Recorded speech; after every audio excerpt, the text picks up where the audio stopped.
Friends, pour yourself a glass and settle in, because tonight's guest is living proof that resilience isn't just a buzzword, it's a lifestyle. He walks 6 miles a day to a scrappy boxing gym with nothing but a glitchy $30 MP3 player and a dream, and walked out a 12-time national champion, 3-time Olympic trials winner, and the most decorated amateur boxer in USA boxing history.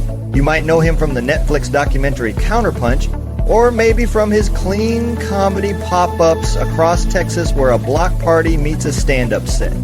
These days, he's a keynote speaker, entrepreneur, and full-time comic, using humor and raw storytelling to teach us how to rewrite the voice in our own heads.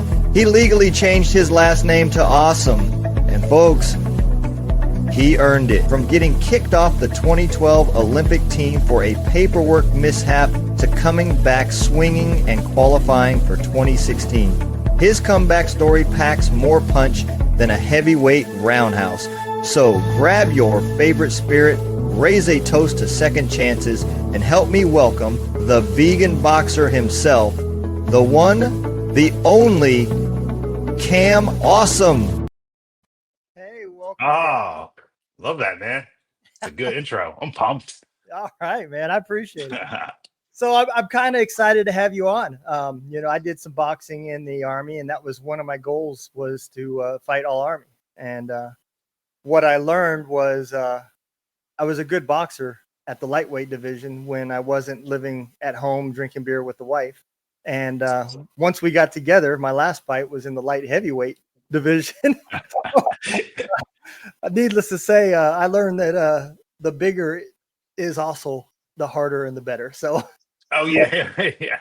Well, those little guys are fast. They are, yeah, they are. But I did like it because I was 6'1", 132 pounds, so I had a good reach, and I was fast too, and I was running 2 miles in like 10:30. So I had plenty of stamina, and it worked out good. But that was while I was in Korea, and I didn't have distractions. And once I got with the wife in Germany and started drinking beer, and I was still boxing, I kept putting on weight, and yeah. You almost got to heavyweight, man. I did. The only thing I did not want to fight in was middleweight. Yeah. Really? I did not want to fight that division. Those guys hit real hard, and they're fast, and they got stamina. That's like the all-around division. Yeah, they're right in between the speed and the power. Yep. Absolutely. They have both. Yep. But I loved it. I did have a great time, I remember a real quick story before we get in yours. I remember getting knocked down once, and when I got up, the referee stopped the fight, and the other guy was a cook in the military, and he was jumping up and down, yelling "over easy." So that was a bad day for me. But over easy. That's good. That one will stick with you for a while. It didn't help that my wife recorded it. So. Oh man, I would eat eggs for weeks. Absolutely. So, Cam, welcome to the show. Why don't you start out by just telling us a little bit about yourself? So I boxed. I was the captain of the USA national boxing team for about 10 years. Traveled to over 30 countries to represent Team USA. And one of the coolest things is like going to another country, beating a dude up in front of his wife and kids, and then them playing your national anthem. Oh, it's a good feeling.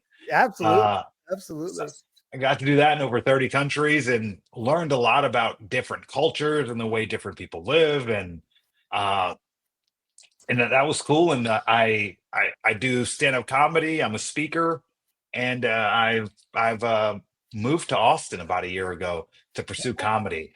And Lord, is it hot out there? It is. It shouldn't be. Good market. That's a good area.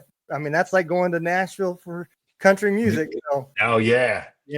There's a lot of community. I mean, Joe Rogan has a whole club down there now. So yeah, it's I did 7 open mics on a Monday night once, which is huge. There's more open mics in a night here than a week in most other cities, but it's just so oversaturated. And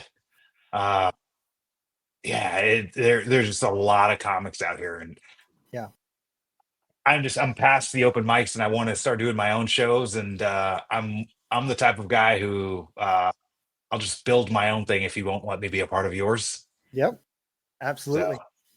Absolutely, man. And that's exactly the way you have to be.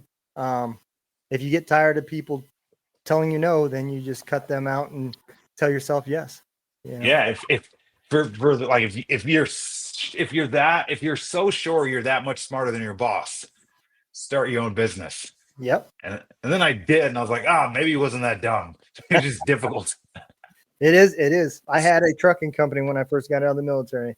I had it for about 6 years. And let me tell you, I thought I was going to have more time to do what things I wanted to do. And what I discovered is I had more time when I worked for somebody else than I did when I worked for myself. So, Oh, yeah. Never look past the value of a consistent paycheck. yeah. Oh, yeah. Absolutely. Absolutely. But yeah. So, you actually changed your last name to Awesome. How did that decision come about? Found out you could be whoever you want for $200. Really? I didn't Yeah, know what it cost. yeah. It's like 178. It's the same process a person goes through when they get married and change their name. It was just for no reason. Well, not for. So I was really down on myself, Mhm. and I was beating myself up a lot, and I was sad, and I was depressed, and I didn't like the way I was talking to me. Yeah, No one thinks about you more than you think about yourself, you're right. and we all tell ourselves stories. And I was telling myself a new story because, like, I was never that tough kid growing up. I got bullied and beat up a lot, and in elementary school, I got to leave school 10 minutes early so I could get home before my bully got to me. Wow. Just physically assault me every time he had an opportunity. And I told myself the story that I was a coward, I was afraid, and I like followed that role. And Yeah. then in ninth grade, I got beat up by a girl, and I decided to join the boxing gym because I thought if I looked like a boxer, people would leave me alone. Hmm. And that was like in 11th grade. And then my senior year of high school, my parents moved to Florida, and I got to become whoever I wanted to be. No one knew I got beat up by a girl in Florida. Yep. So I started telling myself this new story that I told everyone I was popular in New York, and I had a bunch of friends, and I was cool, I was funny, I was charming, and I just pretended to be that person. They believed it, I didn't. My boxing gym was 6 miles away from my high school. And do you remember iPods? Yep. Yeah, I didn't have one. Man, I just had to listen to my thoughts for 3 hours a day like a psychopath. And instead of making up, because in elementary school, I made up the story about how I was a loser, I couldn't defend myself. I was listening to a lot of rap music at the time. Okay. The thing about rap music is they talk very highly of themselves. Yeah. I got this car. I deserve this. I got that. I'm balling. I'm rich. So that was me. I got all the championship belts. I knock everyone out. I'm the best. And I would just pat myself on the back about how amazing I was for 3 hours a day, 5 days a week in a new environment where other people thought I was cool. And it changed my internal dialogue because the better I spoke about myself on the way to the gym, the better I did at the gym. And the better I did at the gym, the more excited I was for that walk. So for 15 hours a week, I was just blowing myself, bro. It was no other way to say it. And after about that type of confidence, within 2 years, I qualified for the 2008 Olympic trials. I gone from never making a team, but from talking to myself about how amazing I was. And I had this aura about me because I knew, bro, I knew I was great. You couldn't tell me because that's all I was so sure of it. I was the best in the world. Like it wasn't proven yet, but my shit did not stink. Yeah. And then I won nationals every year. I won the 2012 Olympic trials as I'm supposed to. I dominated. Obviously, I'm the best. And then I got kicked off the Olympic team for not filling out paperwork. Hmm. I left to fight in Azerbaijan, in a country I've been to 3 times, but still can't spell without spell check. And I forgot to tell the drug testing agency I was leaving. So they showed up to my home in Kansas City to give me a random drug test, and I wasn't there. Missed drug test is a positive drug test. I was suspended for a positive drug test, even though I tested negative that same week in Azerbaijan. Wow. It was embarrassing because like I didn't even do drugs. It wasn't steroids, nothing. I just forgot to send an email, and having to explain that to every single person that I told I was going to the Olympics, that I was, and I told a lot of people, and I Yeah. stopped posting about it, and I was in newspaper articles, and then I had to explain that to every single person I saw forever, Wow. and uh, I had no discernible skills because. I didn't go to. I went to college for 2 semesters just to take the FAFSA money to pay for rent. I just took the book money. I didn't go to any classes, so I didn't have any skills. So I had to go back to boxing. But I tried to get back and lose weight to get back in shape. And I'd work out for a few days and I'd fall off, and I'd work out for a few days, and I just couldn't lose the weight. And I was frustrated. I'm like, you fat piece of shit. How'd you get here? We were doing so good. You made a mistake. You can't focus. And I was like, oh no, a light bulb went on in my head. I was like, there's a difference between the me that was walking to the gym in high school and the me that got suspended. One of us liked me. Yeah. One of us spoke positively about me. And I realized when I said I was a coward, I was afraid, I left school early, I played that role.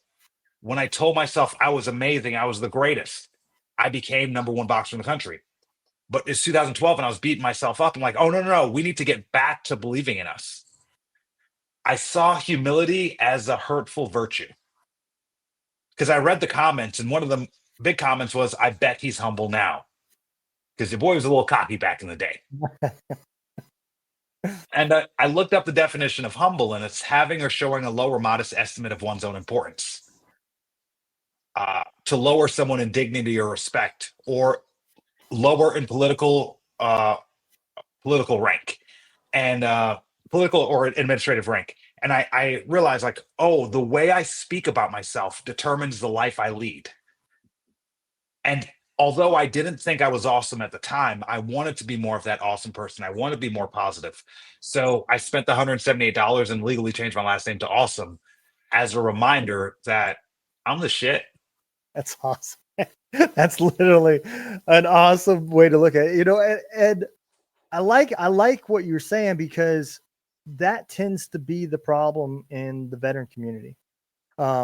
We think we're invincible while we're in, because we have purpose. We have motivation, we have direction, we have everything that we need to be successful. And then that gets stripped from you when you get out, whether it be retirement or you just don't want to do it no more or whatever. And that other voice starts chiming in about how you're a piece of shit and you're a disgrace to your family. And I put all those same things that you're talking about right there in my book, because those are the stories I was telling myself. And yeah, absolutely. And the way you did it was amazing. I never thought about, it took me years to get back to somewhat of a normal life. And I found podcasting. That's what helped me. And I think you were going to the gym and working out. What I find amazing was you didn't start this till the 11th grade. I have no doubt in my mind that the majority of the people you were going against probably started boxing at a much earlier age. Yeah. You were behind the Powerball, Yeah. I had this theory, though. I have a whole bunch of like crackpot theories. Okay. Okay. But Boxer A has 100 boxing matches. Mm-hmm. Boxer B has 3 boxing matches. They fight. Who do you bet on? I mean, I guess I would say the one with 100. You don't even need to know their record. They could be 5 wins and 95 losses, but you'd still probably bet on them, because experience is that important. Yeah. So when I started boxing, I realized that, like, oh, your record doesn't matter. It's how good you are at your next fight. So my thing was, if a boxer has 50 fights, that's a lot. Yeah. So my goal is, I'm going to have 100 fights. I don't care about my record, but after I get 100 fights, I'm probably going to win every other fight after that.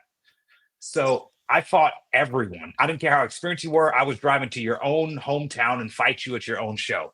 Like, that's who I was. And I fought at heavyweight because these guys are huge. Yeah. And I would just run from them until they get tired. And then when they get tired, I throw a few punches. Most people think hit and don't get hit. I thought don't get hit. And if it's not too inconvenient, I might hit you. Yeah. If you don't hit me, you can't win. And that was my whole. Now, if you hit me, you kill me. So, my whole thing was defense, and it allowed me to become the most experienced. But I retired from boxing with more wins than any other boxer in U.S. history. Wow. Yeah. Yeah. That's Uh, awesome. yeah. Yeah. It was, but it was, I have, so 2013, I returned to boxing as Cam F. Awesome. Mhm. And oh, here's the one I want to talk about. Okay. I started boxing because I wanted to be accepted. I wanted love. I wanted attention, and I got all of that. Do you know how good it is to be a winner? Like, you, as an athlete, I date above my looks because I'm really good at the sport. I'm special. I don't need to tell you my name. I'm going to tell you who I am, like, because I'm a boxer. And then I got kicked off the Olympic team and I lost that identity. Yep. And I couldn't tell you who I was anymore. And I was embarrassed and I was kind of lost. And I realized I had something called athlete privilege. Okay. I'd never heard that before. I made it up. Okay. So it's like, think back in high school. The star football player does something messed up. He's supposed to get suspended, but they have a game that day. Yeah. He doesn't get suspended. He gets special treatment because he's an athlete. Yep. I got that same treatment as an adult. It's called athlete privilege. I got free memberships. I got free supplements. I got everything I wanted because I was an athlete. And then when I lost that, I realized how powerful it was. I was in a rare position to where I got it back. So when I returned to boxing, part of me changing my last name was I was rebranding myself to be more than just an athlete. I wanted to identify as an entertainer. I think we should be very conscious about the things we attach our identity to. And I figured if I attach my identity to an entertainer, an athlete falls under that because they entertain. Yep. I could be more than just my sport. So I changed my middle name to the letter F because I thought that would be funny. And when, let's say I went to go fight in some city, news shows up, they interview 3 out of the 20 boxers. Well, they interview me every single time. Yeah. The name. The name. I got Netflix filmed me for 3 years as I returned to boxing, won nationals every year until I fought in the 2016 Olympic trials. The documentary is called Counterpunch. I win the 2016 Olympic trials, full circle moment. It was all because I didn't give up. Yeah. Then I lost an international competition and didn't get to go to Rio anyway. Oh man. Yeah. But this time was on my own accord. I lost. That was me. And it was a close fight. If I would have won, he couldn't complain. He won. I'm not going to complain. It did suck. Yeah. But I realized I don't even like boxing. I just joined the gym to feel safe. I don't watch it. I don't enjoy the sport. I do like winning and traveling around. That was fun. Yeah. But in 2016, July 4th, 2016, I lost this fight in Argentina. And I thought, well, what am I going to do now? And I realized that I wish that someone were to come to my school to talk about bullying when I was growing up. So I bought a van and I lived in my van for 3 years, traveling around the country, speaking at high schools and middle schools about confidence, bullying, and a positive internal dialogue. Yeah. And That is a huge issue. You know, I've talked about stuff like that on other shows about how the world has changed. You know, when I was growing up, people made fun of you or whatever. You went outside, whoever got into a fight, and next thing you know, you were best friends and staying over at each other's house. Now kids are shooting each other and everything else over stupid stuff. So the bullying has become more dangerous now than ever. You know, and you can't get away from it. It's on the and internet. it's recorded. Yeah. Yeah. So you get reminders every day of what happened to you, and you start believing that persona, you know? Yeah. It's difficult. Then you attach yourself to that, and then you start to see through that lens. Yeah. And one thing is, like, when I was, and it's a slippery slope, and I'll start there. When I would tell someone about my suspension story right after it happened, there'd be this look of pity in their eyes, and it kind of felt good. Yeah. It felt warm, and it was like felt like I was almost being invited to be a victim, and and it felt good. So it was like I got that validation. Yeah. And then after a few weeks, people stopped caring. It felt like before the Olympics happened, people forgot I wasn't going anymore. Right. And I realized that at that point, it's like, okay, if I saw my life as like chapters, chapter 2012, chapter 12, I got kicked off the Olympic team. There's going to be a chapter 16 if I just stick around. And that's the important part. The number one thing you have to do is just stick around. Yep. That's hope. If I take the right steps in chapter 13, 14, and 15, in chapter 16, I'm going to win the Olympic trials. And I did, but unfortunately, I didn't get to go to the Olympics anyway. While I'm traveling around the country speaking at schools, the number one question these students ask is, are you going to do the 2020 Olympics? And I felt like such a fraud telling these kids to chase their dreams if I'm not going to do it. So I went to sign up for Team USA and they won't let me because I have a speaking business. It's an amateur sport. I had to dissolve my business and I wasn't willing to do that. Yeah. My dad's from Trinidad and Tobago. So I flew to my dad's home country. I filed for citizenship. I became a dual citizen. I fought and won their Olympic trials, came to the US, and proud to say I qualified for the 2020 games. And then the pandemic happened and they didn't send a team. Oh, wow. Man,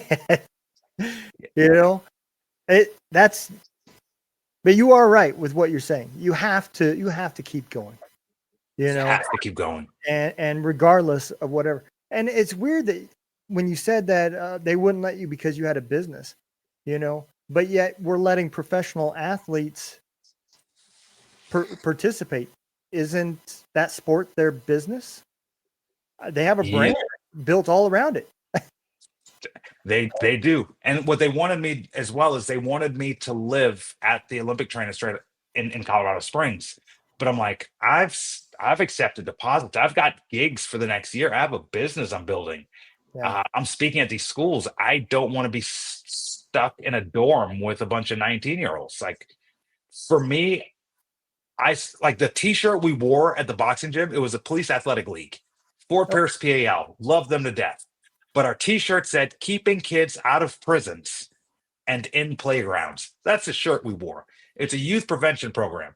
Boxing's supposed to get me out the hood. They never said how. Yeah. I could have turned pro and signed a contract and probably made $1 million. I was the number one boxer in the country for 4 years. It wasn't a lack of offers. Right. But I saw it as longevity. We've seen enough 30 for 30s of athletes blowing all their money. Yep. I'm grateful I didn't find success too early in life because I wouldn't have handled it well. I think we could all say that. Yeah. It's weird, it's like God gives us strength, and then after the strength is gone, he gives us brains. And Yeah. he does not trust us enough to have both at the same time. No. I heard that youth is wasted on the young. Yeah, absolutely. Absolutely, man. I see it, but that's what kept us alive. It's just enthusiasm and youth because we're so dumb. Yeah. But what is the saying? If you're gonna be dumb, you should be strong, right? Yeah, that's me and my buddy, we play darts. We're both terrible, but we shit talk. That's what we do. And we'll play like 5 or 7 games at a bar. Mhm. We don't drink, but we order French fries, and the loser has to pay. But after every game, the loser has to do 20 push-ups while they get berated by the other person yelling at them at the bar. And the thing is, if you're gonna you're either gonna be a winner or you're gonna be strong. That's what we used to say. Yeah, absolutely. Yeah. That is kind of the military mindset too. You screw up, we're gonna smoke you, make you do push-ups and run and sit-ups and whatever we can think of to be dumb and build character. Yeah. It's kind of ironic, but if you think about this, you transitioning from boxing to your new business, and you're kind of right back at walking that 6 miles to the gym to build yourself again. And that's what you're doing now. You're walking those miles and putting in the time to build this new career. nothing's changed. You're still Cam off awesome, and now you're just taking it to the next level, and whether that's on in the ring or on a stage. Yeah. And that's a lot of times the cost of entry sucks. Hmm. The cost of entry is embarrassment is the cost of entry. Yeah. Like first time you get on stage, you're goofy, you don't know what to say, you eventually figure it out. And I realized for me to get past that initial hump, that first suck, that is a 6 mile walk to the gym. For me, when I want to become a speaker, that meant because I made it seem like an adventure. Like, oh, I bought a van, I'm traveling around the country, I'm posting videos. I had nowhere else to live. I couldn't say that because it was embarrassing. So I tried to, play it up. But I was like, okay, I put everything I had into this van. I couldn't afford air conditioning in it. But I was Yeah. like, okay, if I just use this van and travel around the country, I don't have to pay for flights, hotels, or rental cars. I could save some money and I'm showering at Planet Fitness and I'm sleeping in Walmart parking lots. And it's like, that's the cost of entry. But it's like, if you ever wanted to walk into the room like you are that dude with that confidence that you could do it, what would you have to do to have that confidence? Yeah. Would it be walk 6 miles to the gym? Would it be live in a van for 3 years? Would it be homeless against your will? It's like, if you're willing to do those things and you do them, when it's time for you to perform, you're very confident. Yeah. I mean, you're getting on the stage became the easier part. It was everything around it to get you to that stage. That was the trial. There's an artist. Her name is Barbara Sim, and she's doing that exact same thing. She bought a van, has a little generator. He does have What's some. your name? Barbara Sim. Okay, I'm going to write that down. Yep. She lives in a van and she drives every year all around the United States, going from gig to gig to gig, trying to make it. Sounds like my people. I took a note to reach out to her and give her every resource that I have Okay. because it's I. So my story, it seems cool, like I want a bunch of things, but really I'm just a combination of a bunch of help from a bunch of people. Yeah. Like I did my part of not giving up, but it's just the assistance of so many different people in my life is why I'm here. Yeah. So anytime I can reach out to somebody and be that person for them, like that's what it's about.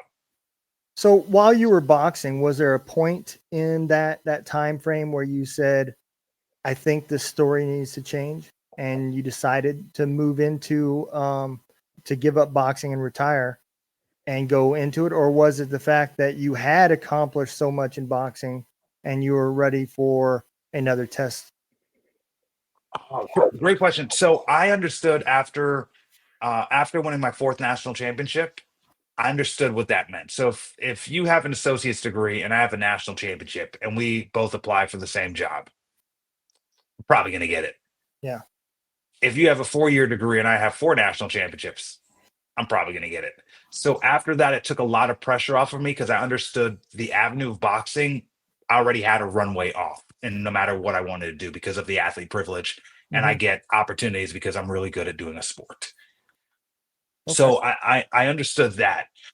In 2000, so I was always the best in shape boxer. I dedicated myself. I don't care what your business is and why you're not in shape. If you ain't in shape, that's your problem.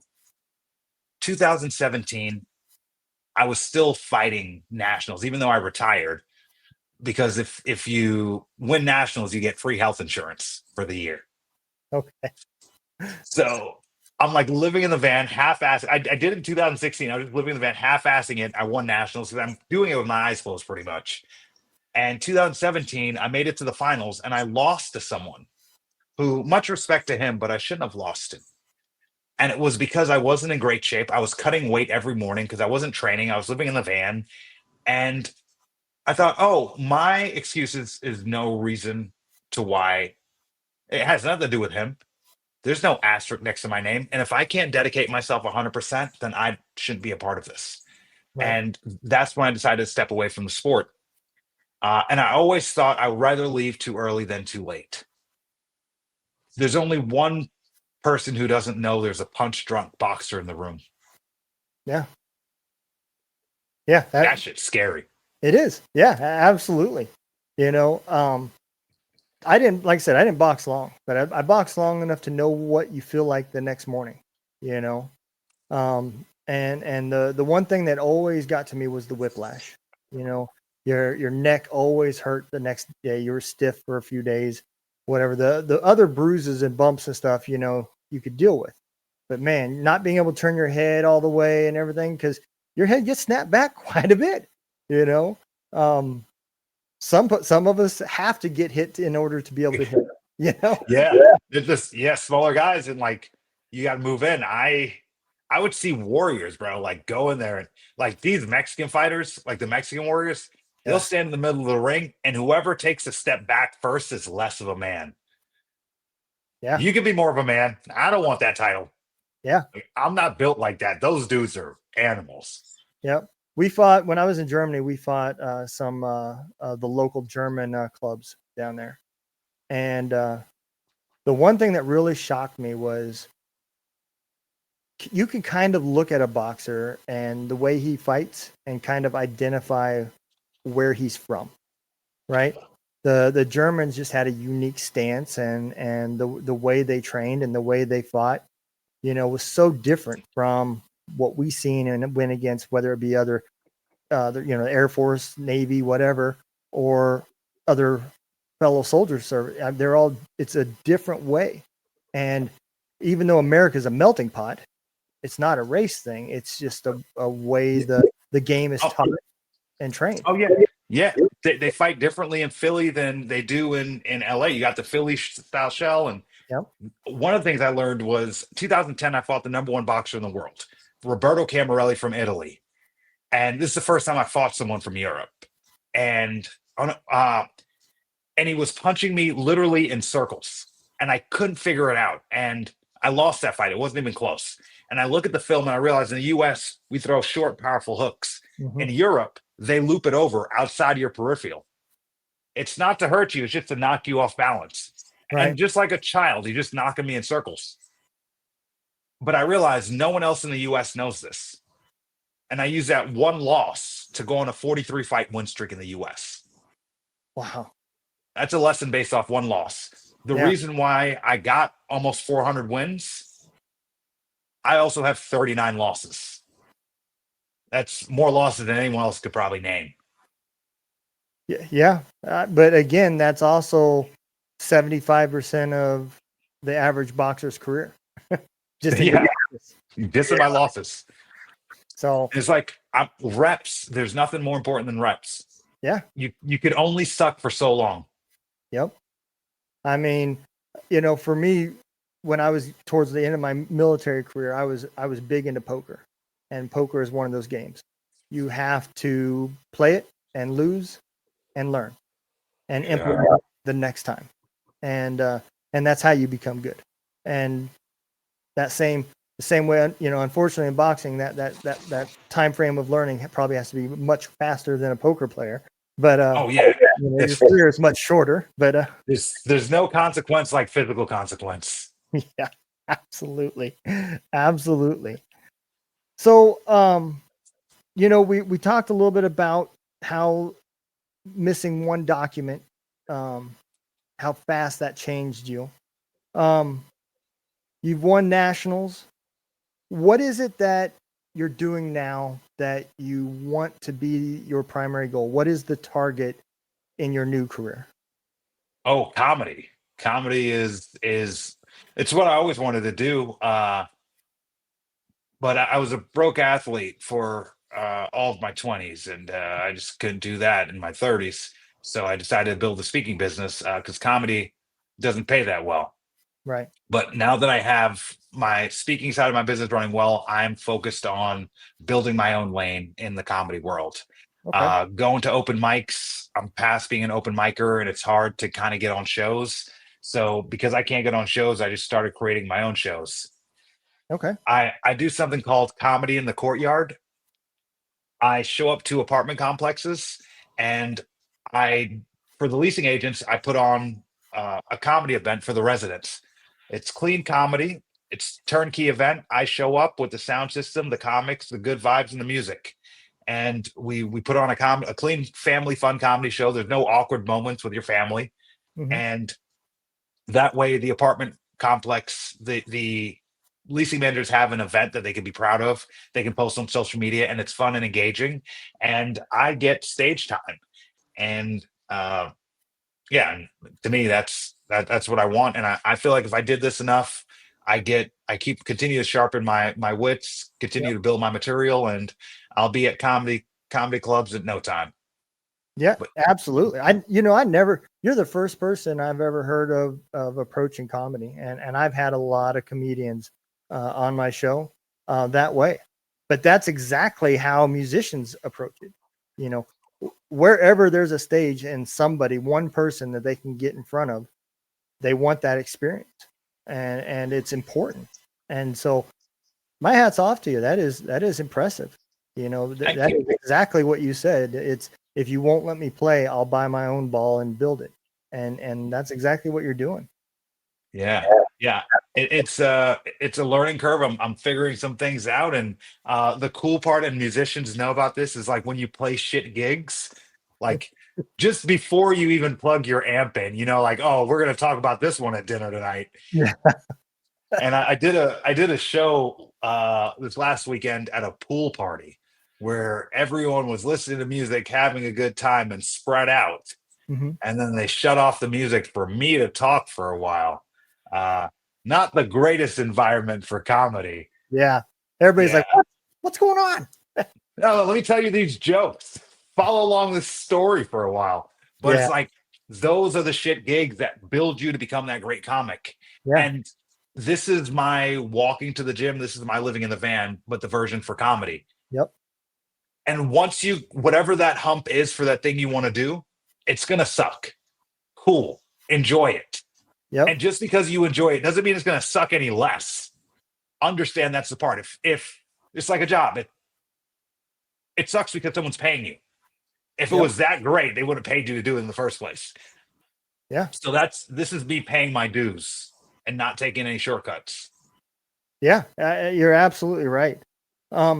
So, with boxing, winning a fight requires a lot of good timing, when to counter, when to move, how the fight's going, all those things have to be taken in consideration, right? Well, comedy isn't too much different. How you lay out the material and the timing of the punchlines and how it's presented and reading the room, all are extremely valuable skills that's required. Um, can you talk about a gig that you did that you had to implement some of those types of things? Oh yeah, I would say all of them. So my thought process with boxing is if I have more boxing matches, I'll win. My Yep. thought process with speaking was the same. So I was living in the van speaking at 200 schools a year. And I was also, someone asked me to MC a vegan festival. And I agreed, and I got off the phone and called my friend and was like, what's a vegan festival? Because I just say yes to things. Yeah. Basically, I was going to be on stage for 8 hours. Oh, wow. And I'm like, oh, you know how much practice that is? And then I have to learn to fill time. I'm like, okay, I'm gonna suck the first few. It's gonna be bad. But doing that allowed me to fill time. So I introduce a speaker on stage. You're supposed to speak for an hour. If you stop at 35 minutes, I now have to fill in 25 minutes. You learn tricks, you get creative, you get clever, and everything that can go wrong has gone wrong so many times that when it does go wrong, the audience won't even notice. That's how good I am. And it's because of all those reps. Yeah. So the gigs I do now, like if the sound system goes out, there's been a gig where the sound system went out. It's been a couple years. And I knew they were going to take time to fix it. While the sound system went out, I just started standing up I stepped on a chair and I stepped on a table and I started hopping from table to table to keep everyone's attention and getting everything going. And they didn't realize that the mic system was out. So as they're resetting the sound and doing that, I'm just screaming on top of tables and asking questions and keeping it going. I eventually walk back to the stage. The sound system works. I continue to go. No one's the wiser. I'm just crazy.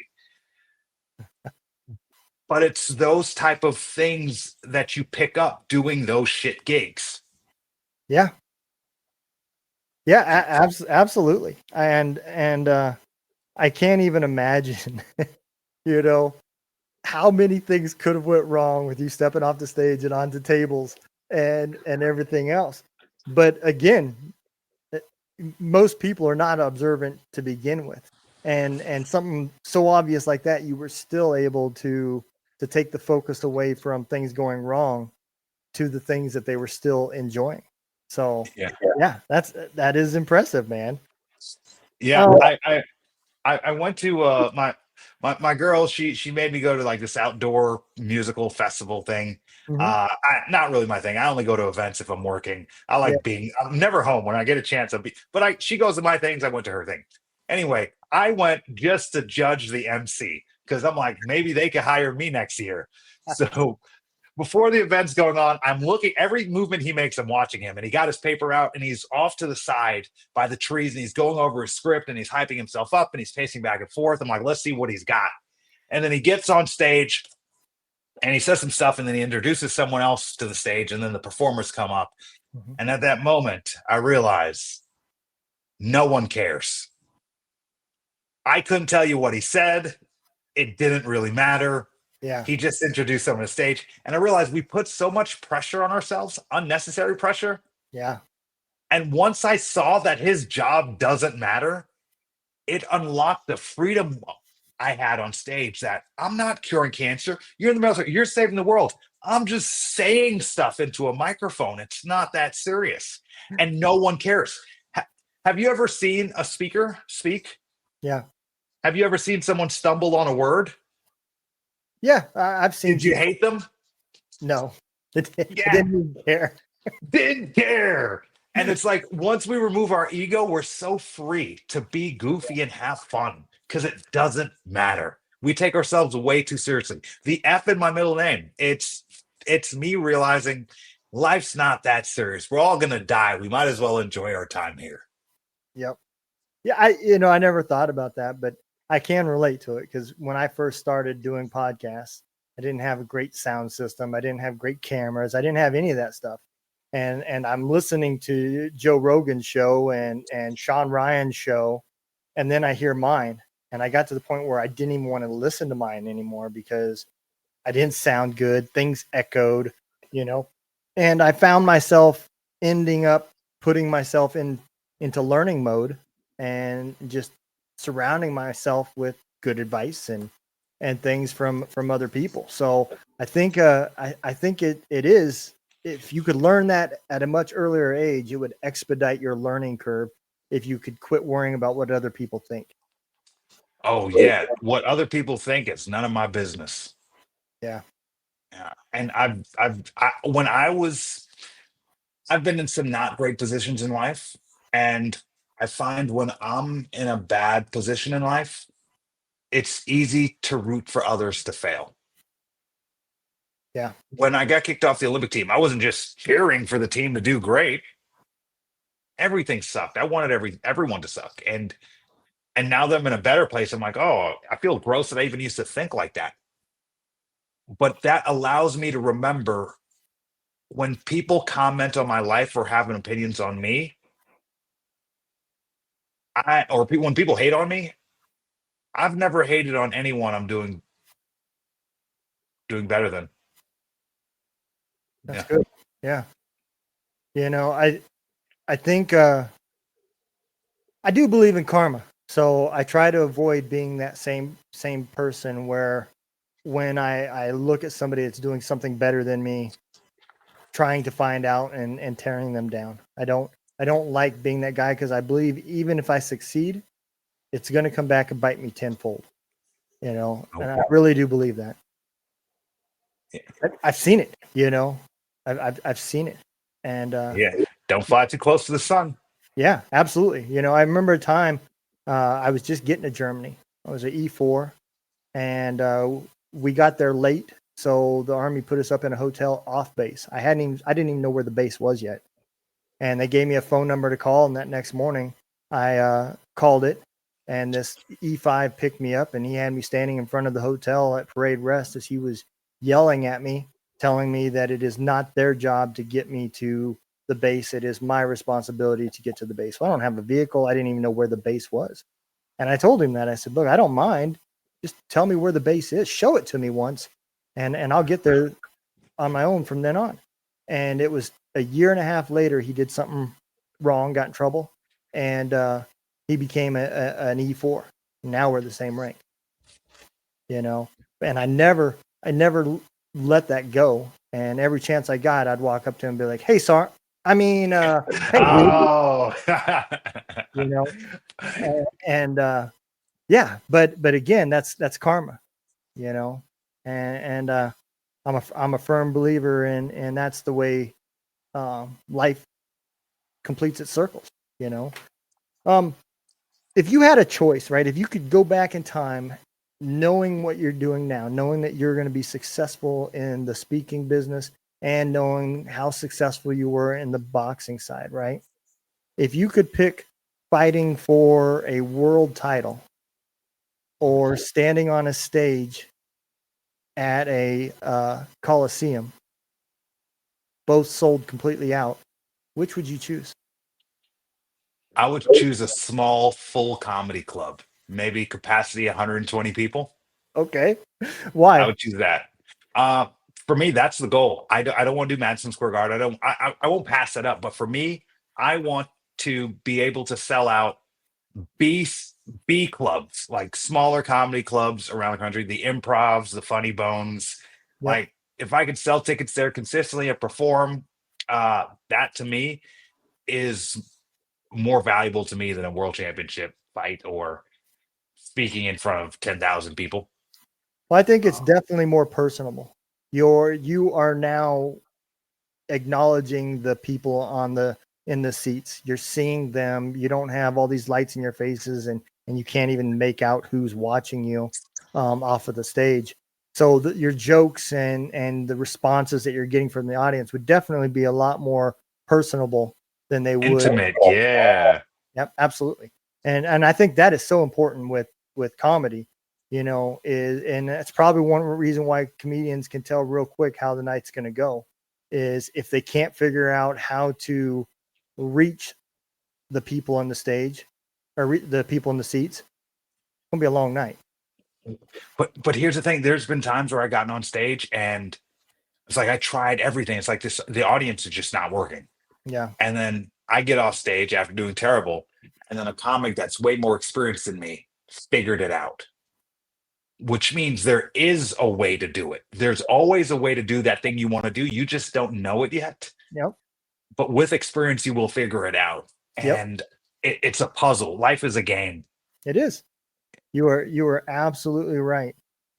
So is there any other places besides your website that you've got that you want people to follow you on? Any ads or anything? Yeah, at Cam F Awesome everywhere on social media because I'm not famous enough for anyone to take my name. Okay. Yeah, and I'm an open book. Reach out. I'm always around. I answer questions. I open DMs. The DMs are open. Okay. Absolutely. I will definitely add all of your socials. We will definitely get your web page and everything up there on there in the notes so that the people that listen audio wise can still see them. Is there any last things that you would like to, if you could give somebody some advice on being young and going through some of your trials, what advice would you give them? Uh, tomorrow will always be there if you let it. Please let it. Yeah. Yeah.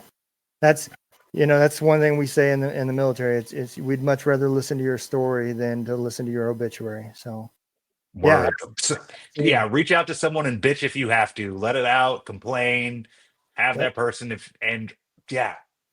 Yeah.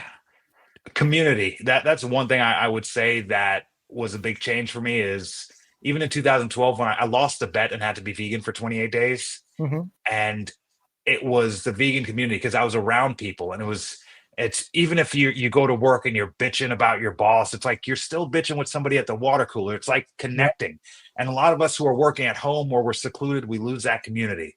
And I can't stress how important it is. So if you have to join a bowling league or go volunteer at an animal shelter around a bunch of other animal lovers or whatever, Mhm. find your community.